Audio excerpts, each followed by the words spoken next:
ദീപ ഡൽഹി ഡയറിയുടെ പുതിയ വീഡിയോയിലോട്ട് എല്ലാവർക്കും സ്വാഗതമുണ്ട്. ഇവിടെ ഞാൻ ഇന്ന് ഉണ്ടാക്കാൻ പോകുന്നത് പാസ്തയാണ്. അതിനായിട്ട് നമുക്ക് കുറച്ച് പാസ്ത എടുത്ത് നല്ല തിളച്ച ചുടുവെള്ളത്തിലിട്ട് ഉപ്പും എണ്ണയും ചേർത്ത് നന്നായി തന്നെ വേവിച്ചെടുക്കണം.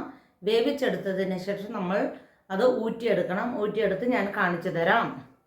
പാസ്ത എല്ലാം തന്നെ ഇവിടെ ഞാൻ ഊറ്റി വെച്ചിട്ടുണ്ട്. ഇനി നമുക്ക് വേണ്ടത് 2 ഉള്ളിയാണ്. അത് ഞാനിവിടെ പൊടി പൊടിയായി മുറിച്ച് വെച്ചിട്ടുണ്ട്. ഇനി വേണ്ടത് കുറച്ച് പച്ചമുളകും 2 തക്കാളിയും വെളുത്തുള്ളിയും ഇഞ്ചിയും എല്ലാം കൂടെ അരച്ചൊരു പേസ്റ്റാണ്. അതുകൂടെ നമ്മളിവിടെ തയ്യാറാക്കി വെച്ചിട്ടുണ്ട്. ഇനി നമുക്ക് വെജിറ്റബിൾ വേണം. ഞാനിവിടെ ക്യാബേജ്, ബീൻസ്, ക്യാരറ്റ് എന്നിവയാണ് എടുത്തിരിക്കുന്നത്. വേണമെങ്കിൽ നിങ്ങൾക്ക് ഗ്രീൻ പീസും അതുപോലെ തന്നെ ക്യാപ്സിക്കവും ഇടാവുന്നതാണ്. ഇനി ഒരു കടായി വയ്ക്കുക. കടായി ചൂടായി വരുമ്പോൾ നമുക്കതിലോട്ട് എണ്ണ ഒഴിച്ചു കൊടുക്കാം. എണ്ണ ചൂടായി വരുമ്പോൾ നമുക്ക് ആ ഉള്ളി അരിഞ്ഞത് കൂടെ അതിലോട്ട് ഇട്ട് നല്ലതുപോലെ യോജിപ്പിക്കാം.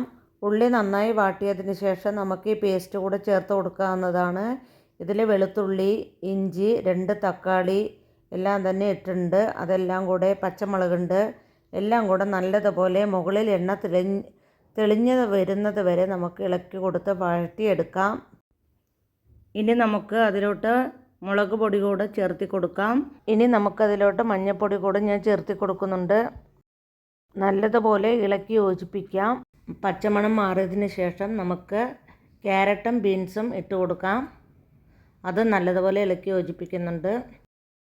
ക്യാരറ്റിനും ബീൻസിനുമുള്ള ഉപ്പ് ഞാനിവിടെ ചേർത്തി കൊടുക്കുന്നുണ്ട്. നല്ലതുപോലെ ഇളക്കി യോജിപ്പിക്കാം. ഡക്കൺ ഉപയോഗിച്ച് അടച്ച് വേവിച്ചെടുക്കാം. 3-4 മിനിറ്റിന് ശേഷം നമുക്ക് ഡക്കൺ തുറന്ന് നോക്കാം. ഇപ്പോൾ ഒരുവിധം നല്ലതുപോലെ തന്നെ ബീൻസും ക്യാരറ്റും വെന്ത് കിട്ടിയിട്ടുണ്ട്. ഇനി നമുക്ക് വേവിച്ച് വെച്ചിരിക്കുന്ന പാസ്ത പകുതി ഭാഗം അതിലോട്ട് ഇട്ട് കൊടുത്ത് നല്ലതുപോലെ ഇളക്കി യോജിപ്പിക്കാം. ബാക്കിയുള്ള പാസ്ത കൂടെ അതിലോട്ട് ഇട്ട് കൊടുത്ത് നല്ലതുപോലെ ഇളക്കാം. എല്ലായിടത്തും നല്ലതുപോലെ മസാല പിടിക്കട്ടെ. ഒന്ന് അടച്ച് വെച്ച് തന്നെ നമുക്ക് വേവിച്ചെടുക്കാം. അതുപോലെ മസാലയൊക്കെ നന്നായി എല്ലാ സ്ഥലത്തും ഒപ്പം വരും. അതിനുശേഷം നമുക്ക് ക്യാബേജ് കൂടി ഇട്ട് നല്ലതുപോലെ ഇളക്കാം. ഇതൊന്നും ശരിക്കും വേവേണ്ട ആവശ്യമില്ല. പച്ചയ്ക്ക് കഴിക്കുന്നതല്ലേ ഇതെല്ലാം. സലാഡായിട്ടൊക്കെ കഴിക്കാം നമുക്ക്. ഇനി നമുക്ക് സോസുകളെല്ലാം ചേർത്തി കൊടുക്കാം. കെച്ചപ്പ്, സോയാ സോസ്, അതുപോലെ ഗ്രീൻ ചില്ലി എല്ലാം ഇട്ട് കൊടുക്കണം. ഗ്രീൻ ചില്ലി സോസ് ആദ്യം തന്നെ നമ്മൾ സോയാ സോസാണ് ഇവിടെ ഒഴിച്ചു കൊടുക്കുന്നത്. നല്ലതുപോലെ ഇളക്കി യോജിപ്പിച്ചതിന് ശേഷം നമുക്ക് ടൊമാറ്റോ കെച്ചപ്പ് കൂടെ അതിലോട്ട് ഇട്ട് കൊടുക്കാം. പിന്നെ ഗ്രീൻ ചില്ലി സോസ് കൂടെയാണ് ഞാൻ അവിടെ ചേർത്ത് കൊടുക്കുന്നത്. എല്ലാം തന്നെ ഇട്ടതിന് ശേഷം നല്ലതുപോലെ യോജിപ്പിക്കണം.